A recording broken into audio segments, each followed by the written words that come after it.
অস্ট্রেলিয়ার প্রধানমন্ত্রী Anthony Albanese ৬২ বছর বয়সেও দেখালেন জীবন নতুন করে শুরু করার কোনো নির্দিষ্ট বয়স নেই। এই বয়সেও আবারও বিয়ের পিঁড়িতে বসলেন তিনি। গত ২৯ নভেম্বর শনিবার দীর্ঘদিনের সঙ্গী ৪৬ বছর বয়সী জোডি হেডনকে বিয়ে করে তিনি প্রমাণ করলেন মনের জোর থাকলে বয়স কেবলই একটি সংখ্যা মাত্র।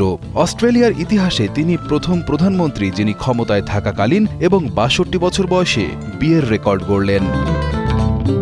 ক্যানবেরায় অবস্থিত প্রধানমন্ত্রীর সরকারি বাসভবন দ্য লজে অত্যন্ত গোপনীয়তার সঙ্গে এই বিয়ের অনুষ্ঠানের আয়োজন করা হয়। দায়িত্ব পালনরত অবস্থায় বিয়ে করা তিনি প্রথম অস্ট্রেলীয় প্রধানমন্ত্রী। এই বিয়ের অনুষ্ঠানে অদ্ভুত কিছু ঘটনাও ঘটেছে, যেমন কুকুরের আংটি নিয়ে আসা কিংবা বরকনের ছবি দিয়ে বিশেষ ডিজাইনের বিয়ার পরিবেশন ইত্যাদি।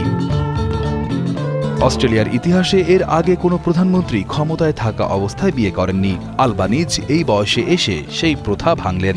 সাধারণত রাষ্ট্রনেতাদের বিয়ে তরুণ কিংবা মধ্য বয়সে হতে দেখা যায়, কিন্তু অবসরের বয়সের কাছাকাছি এসে প্রধানমন্ত্রীর এমন বিয়ে বিশ্ব রাজনীতিতেও বেশ বিরল এবং চমকপ্রদ ঘটনা।